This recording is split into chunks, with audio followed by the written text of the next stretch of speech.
Chapitre 220. Prédication à Jéricho. Jésus sort de la maison de Zachée. La matinée est avancée. Il a avec lui Zachée, Pierre et Jacques d'Alphée. Les autres apôtres sont peut-être déjà dispersés dans la campagne pour annoncer que le Maître est dans la ville. Derrière le groupe de Jésus avec Zachée et les apôtres, il y en a un autre, très varié pour les physionomies, l'âge, les vêtements. Il n'est pas difficile de déclarer avec certitude que ces hommes appartiennent à des races différentes, peut-être même hostiles entre elles, mais les événements de la vie les ont amenés dans cette ville palestinienne et les ont réunis pour que de leur profondeur ils remontent vers la lumière.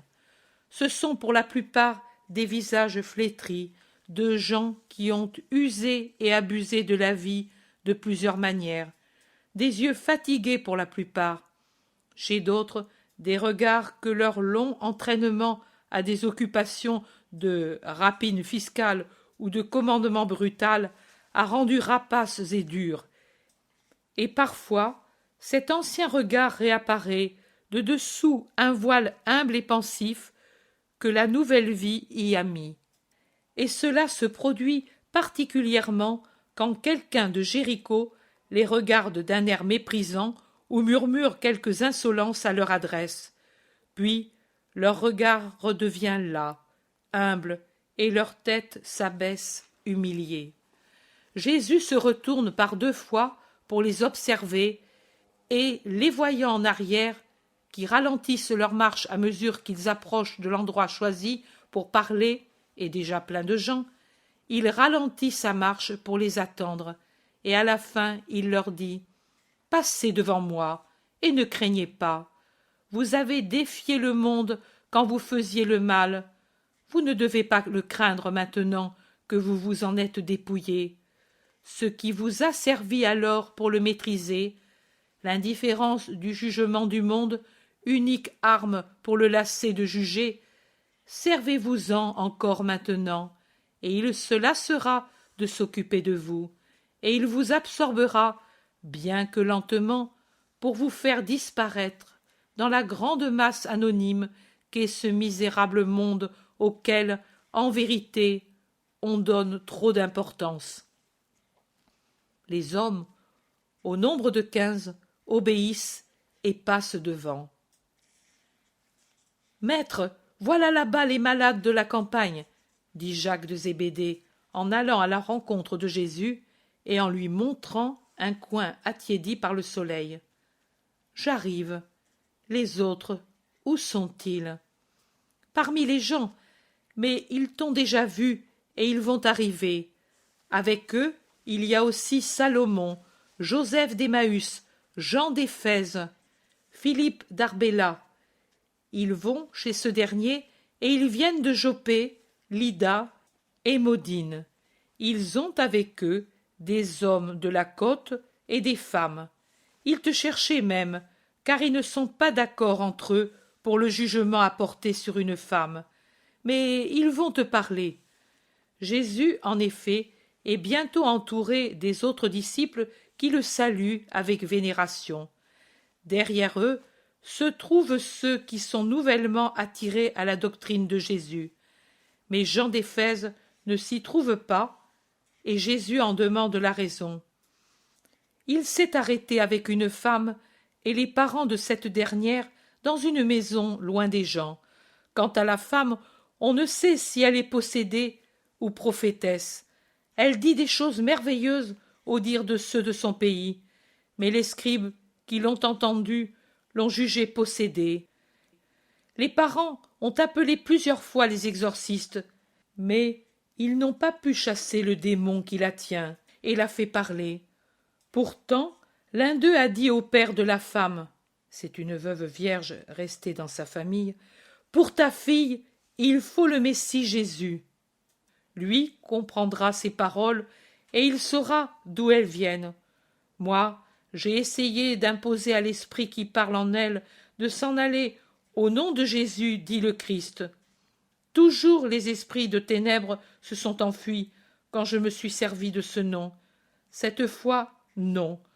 Je dis à ce sujet, ou c'est Belzébuth en personne qui parle et réussit à résister même à ce nom que je prononce, ou c'est l'esprit même de Dieu et qui par conséquent ne craint pas, puisqu'il est une seule chose avec le Christ.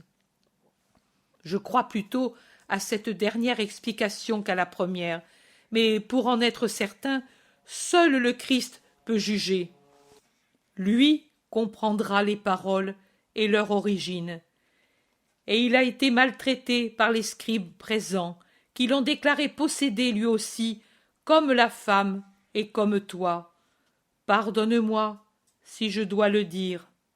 Et des scribes ne nous ont plus lâchés, et il y en a de garde auprès de la femme, car ils veulent établir si elle a pu être avisée de ton arrivée.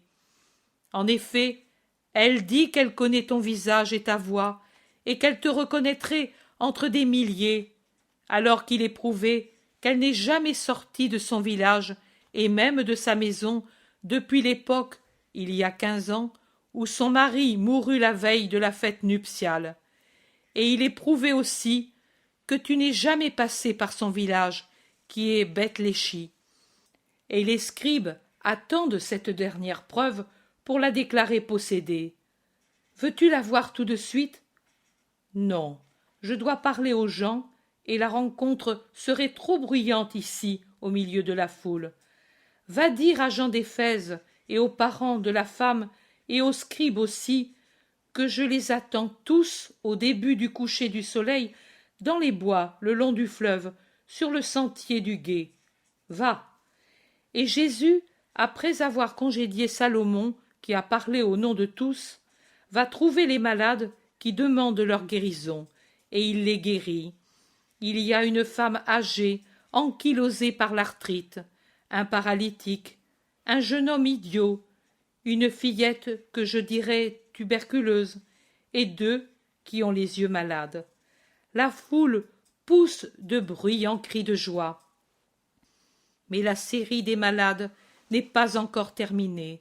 Une mère s'avance, défigurée par le chagrin, soutenue par 2 amis ou parentes, et elle s'agenouille pour dire « J'ai mon fils qui se meurt, on ne peut l'amener ici, aie pitié de moi !» Peux-tu croire sans mesure tout, ô mon Seigneur? Alors, retourne chez toi. Chez moi? Sans toi? La femme le regarde un moment, angoissée, puis elle comprend. Le pauvre visage se transfigure. Elle crie « J'y vais, Seigneur, et béni sois-tu et le Très-Haut qui t'a envoyé. » Et elle s'en va en courant, plus agile que ses compagnes elles-mêmes. Jésus se tourne vers quelqu'un de Jéricho, un digne habitant. Cette femme est-elle hébraïque? Non, du moins pas de naissance. Elle vient de Milée. Cependant, elle a épousé l'un de nous, et depuis lors, elle partage notre foi. Elle a su croire mieux que beaucoup d'Hébreux, observe Jésus. Puis, montant en haut du perron d'une maison, il fait son geste habituel d'ouvrir les bras qui précède son allocution et sert à imposer le silence. L'ayant obtenu, il rassemble les plis de son manteau, qui s'était ouvert sur la poitrine quand il faisait son geste, et il le tient de la main gauche, alors qu'il abaisse sa droite, dans le geste de qui fait un serment en disant « Écoutez, ô habitants de Jéricho, les paraboles du Seigneur, et qu'ensuite chacun les médite dans son cœur et en tire la leçon pour nourrir son esprit. Vous pouvez le faire, car ce n'est pas d'hier, ni de la dernière lune, ni même de l'autre hiver, que vous connaissez la parole de Dieu. Avant que je sois le maître, Jean, mon précurseur, vous avez préparé à ma venue, et depuis que je le suis, mes disciples ont labouré ce sol 7 et 7 fois pour y semer toute la semence que je leur avais donnée. Vous pouvez donc comprendre la parole et la parabole. À qui comparerai-je ceux qui, après avoir été des pécheurs, se sont ensuite convertis? Je les comparerai à des malades qui guérissent. À qui comparerai-je les autres qui n'ont pas péché publiquement ou qui, plus rares que des perles noires, n'ont jamais fait, même en secret, des fautes graves? Je les comparerai à des personnes saines. Le monde est composé de ces deux catégories, que ce soit pour l'esprit ou bien pour la chair et le sang. Mais si les comparaisons sont les mêmes, différente est la manière du monde d'en user avec les malades guéris, qui étaient malades dans leur chair, de celle dont il use avec les pécheurs convertis, c'est-à-dire avec les malades de l'esprit, qui trouvent la santé. Voici ce que nous voyons.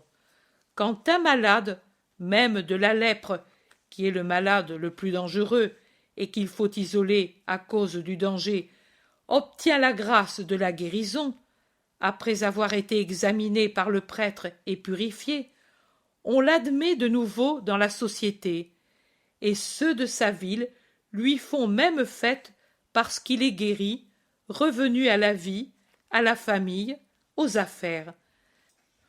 C'est une grande fête dans la famille et dans la ville quand quelqu'un qui était lépreux réussit à obtenir grâce et à guérir.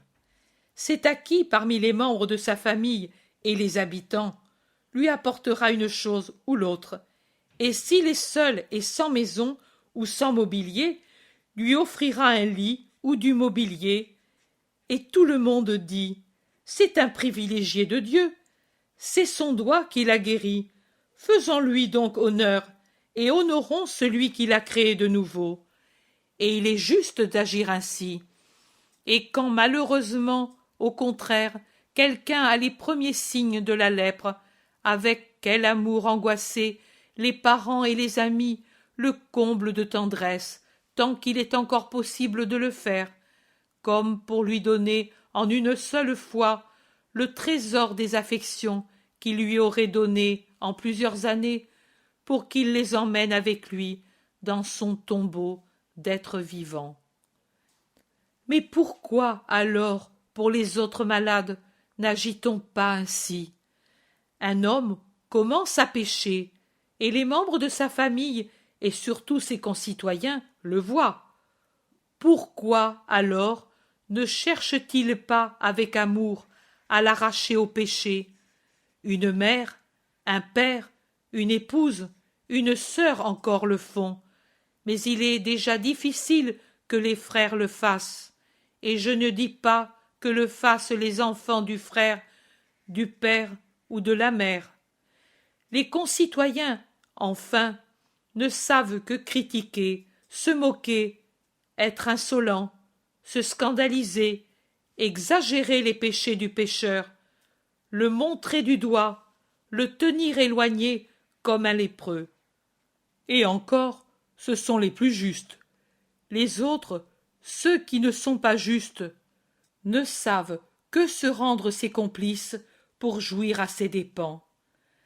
Mais ce n'est que bien rarement qu'une bouche et surtout un cœur va trouver le malheureux avec pitié et fermeté, avec une patience et un amour surnaturels, et se soucie de freiner la descente dans le péché. Et comment ne serait-elle pas plus grave, vraiment grave et mortelle, la maladie de l'esprit? Ne prive-t-elle pas, et pour toujours, du royaume de Dieu?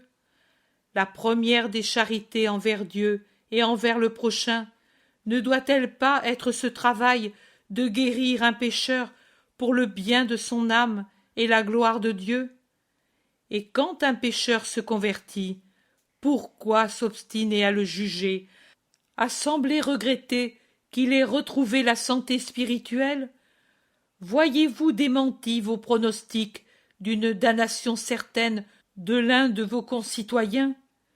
Mais vous devriez en être heureux, car celui qui vous donne le démenti, c'est le Dieu miséricordieux, qui vous donne une mesure de sa bonté pour vous faire reprendre courage après vos fautes plus ou moins graves. Et pourquoi persister à vouloir voir souillé, méprisable, digne de rester isolé, ce que Dieu et la bonne volonté d'un cœur ont rendu net, admirable, digne de l'estime des frères, et même de leur admiration? Mais vous vous réjouissez bien si votre bœuf, votre âne, ou votre chameau, ou une brebis du troupeau, ou le pigeon préféré guérit d'une maladie. Vous vous réjouissez bien si un étranger, dont vous vous rappelez à peine le nom pour en avoir entendu parler à l'époque où il fut isolé comme lépreux, redevient guéri. Et pourquoi alors ne vous réjouissez-vous pas pour ces guérisons de l'esprit, pour ces victoires de Dieu? Le ciel est dans la jubilation quand un pécheur se convertit. Le ciel, Dieu, les anges très purs, ceux qui ne savent pas ce que c'est que pécher. Et vous, vous les hommes, voulez-vous être plus intransigeants que Dieu? Rendez, rendez juste votre cœur et reconnaissez la présence du Seigneur, non seulement dans les nuages de l'encens et les cantiques du temple, dans le lieu où doit entrer seulement la sainteté du Seigneur en la personne du grand prêtre, lieu qui devrait être saint comme son nom l'indique, mais aussi dans le prodige de ces esprits ressuscités, de ces autels à nouveau consacrés, sur lesquels l'amour de Dieu descend avec ses feux pour allumer le sacrifice. Jésus est interrompu par la mère de tout à l'heure qui veut l'adorer avec des cris de bénédiction. Jésus l'écoute, la bénit et la renvoie chez elle pour reprendre son discours interrompu. Jésus poursuit. Et si d'un pécheur qui autrefois vous a donné un spectacle scandaleux, vous recevez maintenant un spectacle édifiant, ne le méprisez pas, mais imitez-le, car personne n'est tellement parfait qu'il soit impossible qu'un autre l'instruise. Et le bien est toujours une leçon qu'il faut écouter, même si celui qui le pratique a été autrefois un objet de réprobation. Imitez et aidez, car en agissant ainsi, vous glorifierez le Seigneur et vous montrerez que vous avez compris son verbe. Ne soyez pas comme ceux qu'en votre cœur vous critiquez parce que leurs actions ne correspondent pas à leurs paroles, mais faites en sorte que toutes vos bonnes actions viennent couronner toutes vos bonnes paroles. Et alors vous serez vraiment regardés et écoutés avec bienveillance par l'Éternel. Écoutez cette autre parabole pour comprendre quelles sont les choses qui ont de la valeur aux yeux de Dieu. Elle vous enseignera à vous corriger d'une pensée qui n'est pas bonne et qui est en beaucoup de cœurs.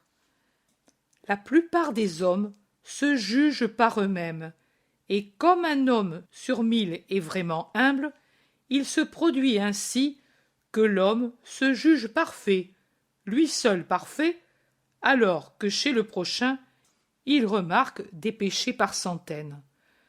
Un jour, 2 hommes qui étaient allés à Jérusalem pour affaires montèrent au temple comme il convient à tout bon Israélite chaque fois qu'il met les pieds dans la cité sainte. L'un était pharisien, l'autre publicain. Le premier était venu pour percevoir les revenus de certains magasins et pour faire ses comptes avec ses intendants qui habitaient dans les environs de la ville. L'autre pour verser les impôts perçus et pour demander la pitié au nom d'une veuve qui ne pouvait payer la taxe de sa barque et des filets, car la pêche, faite par l'aîné des fils, suffisait à peine pour donner à manger à ses nombreux autres fils.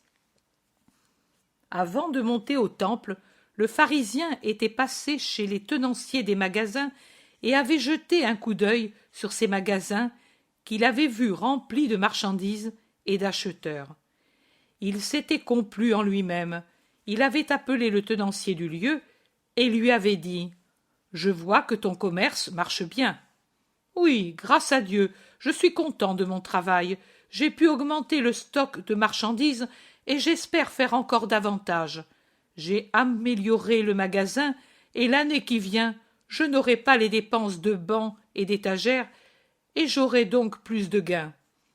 Bien, bien, j'en suis heureux. Combien paies-tu pour cet endroit? 110 drachmes par mois. C'est cher, mais la situation est bonne. Tu l'as dit, la situation est bonne. Par conséquent, je double la redevance. Mais Seigneur, s'écria le marchand, de cette manière, tu m'enlèves tout profit. C'est juste. Dois-je peut-être t'enrichir et à mes dépens? Vite, ou bien tu me donnes 2410 drachmes et tout de suite, ou je te mets dehors et je prends la marchandise. Le lieu est à moi et j'en fais ce que je veux. Ainsi fit-il pour le premier. Le second, le troisième de ces tenanciers, doublant pour tous la redevance, restant sourd à toute prière. Comme le troisième, chargé de famille, voulait résister, il appela les gardes et fit poser les scellés en mettant dehors le malheureux. Puis, dans son palais, il examina les registres des intendants pour trouver de quoi les punir comme paresseux et pour accaparer la part qu'il s'était réservée de droit. L'un d'eux avait son fils mourant et, à cause de ses nombreuses dépenses, il avait vendu une partie de son huile pour payer les remèdes. Il n'avait donc rien à donner au maître exigeant. « Aie pitié de moi, maître, mon pauvre fils va mourir, et après je ferai des travaux supplémentaires pour te rembourser, ce qui te semble juste. Mais maintenant, tu le comprends, je ne puis. »« Tu ne peux pas. Je vais te faire voir si tu peux ou si tu ne peux pas. » Et, étant allé au pressoir avec le pauvre intendant, il enleva le reste d'huile que l'homme s'était réservé pour sa misérable nourriture et pour alimenter la lampe qui lui permettait de veiller son fils pendant la nuit. Le publicain, de son côté, étant allé chez son supérieur et ayant versé les impôts perçus, s'entendit dire « Mais ici, il manque 360 as. Comment donc cela ?» Voilà, je vais te le dire. Dans la ville, il y a une veuve qui a 7 enfants. Le premier seul est en âge de travailler, mais il ne peut aller loin de la rive avec la barque parce que ses bras sont encore faibles pour la rame et la voile, et il ne peut payer un garçon de barque. Restant près de la rive, il prend peu de poissons, et sa pêche suffit à peine pour nourrir ces 8 malheureuses personnes. Je n'ai pas eu le cœur d'exiger la taxe. Je comprends, mais la loi, c'est la loi. Malheur si on savait qu'elle a pitié. Tout le monde trouverait des raisons pour ne pas payer. Que le jeune change de métier et vende la barque s'ils ne peuvent pas payer. C'est leur pain pour l'avenir, et c'est le souvenir du père. Je comprends, mais on ne peut transiger. C'est bien, mais moi je ne puis que penser à 8 malheureux privés de leur unique bien. Je paie de ma bourse les 360 as. Après avoir fait ces choses, les deux montèrent au temple. En passant dans la salle du trésor, le pharisien tira avec ostentation de son sein une bourse volumineuse et il la secoua jusqu'à la dernière piécette dans le trésor. Dans cette bourse se trouvait l'argent pris en plus aux commerçants et le prix de l'huile enlevé à l'intendant et vendu tout de suite à un marchand. Le publicain, de son côté, jeta une poignée de piécettes après avoir pris ce qui lui était nécessaire pour retourner chez lui. L'un et l'autre donnèrent donc ce qu'ils avaient, et même, en apparence, Le plus généreux était le pharisien, car il avait donné jusqu'à la dernière piécette qu'il avait sur lui. Cependant, il faut réfléchir que dans son palais il avait d'autre argent et qu'il avait des crédits ouverts auprès des riches changeurs. De là, ils allèrent devant le Seigneur, le pharisien tout à fait en avant, près de la limite de l'atrium des Hébreux, vers le Saint. Le publicain tout au fond, presque sous la voûte qui menait dans la cour des femmes, et il restait courbé, accablé par la pensée de sa misère par rapport à la perfection divine. Et ils priaient l'un et l'autre. Le pharisien tout droit, presque insolent, comme s'il était le maître du lieu et comme si c'était lui qui daignait rendre hommage à un visiteur, disait « Voici que je suis venu te vénérer dans la maison qui est notre gloire. Je suis venu, bien que je sente que tu es en moi, car je suis juste, je sais l'être. Cependant, bien que je sache que c'est par mon mérite que je suis tel, je te remercie, comme la loi le prescrit, de ce que je suis. Je ne suis pas rapace, injuste, adultère, pécheur comme ce publicain qui, en même temps que moi, a jeté dans le trésor une poignée de piécettes. Moi, tu l'as vu, j'ai donné tout ce que j'avais sur moi. Cet avare, au contraire, a fait 2 parts, et il t'a donné la plus petite. L'autre, certainement, il va la garder pour faire bombance et pour les femmes. Mais moi, je suis pur, je ne me contamine pas, moi, je suis pur et juste, je jeûne 2 fois la semaine, je paie la dîme de tout ce que je possède. Oui, je suis pur, juste et béni, car je suis saint. Garde-en le souvenir, Seigneur. Le publicain, dans son coin éloigné, n'osait pas lever son regard vers les portes précieuses du temple, et, en se frappant la poitrine, il priait ainsi. Seigneur, je ne suis pas digne de me tenir dans ce lieu, mais tu es juste et saint, et tu me le permets encore, car tu sais que l'homme est pécheur, et que s'il ne vient pas vers toi, il devient un démon. Ô mon Seigneur, je voudrais t'honorer nuit et jour, et je dois pendant tant d'heures être l'esclave de mon travail, dur travail qui m'humilie, parce qu'il est douleur pour mon prochain le plus malheureux. Mais je dois obéir à mes supérieurs, parce que c'est mon pain. Fais, ô mon Dieu, que je sache accommoder le devoir envers mes supérieurs, avec la charité envers mes pauvres frères, pour qu'en mon travail je ne trouve pas ma condamnation. Tout travail est saint s'il est fait avec charité. Garde ta charité toujours présente en mon cœur, pour que moi, le misérable que je suis, je sache avoir pitié de ceux qui me sont soumis, comme tu as pitié de moi, grand pécheur. J'aurais voulu t'honorer davantage, ô Seigneur, tu le sais, mais j'ai pensé que prendre l'argent destiné au temple pour soulager 8 cœurs malheureux était une chose meilleure que de le verser au trésor, et puis faire verser des larmes de désolation à 8 innocents malheureux. Pourtant, si je me suis trompé, fais-moi le comprendre, ô Seigneur, et je te donnerai jusqu'à la dernière piécette, et je retournerai au pays à pied, en mendiant mon pain. Fais-moi comprendre ta justice, aie pitié de moi, ô Seigneur, car je suis un grand pécheur. Voilà la parabole.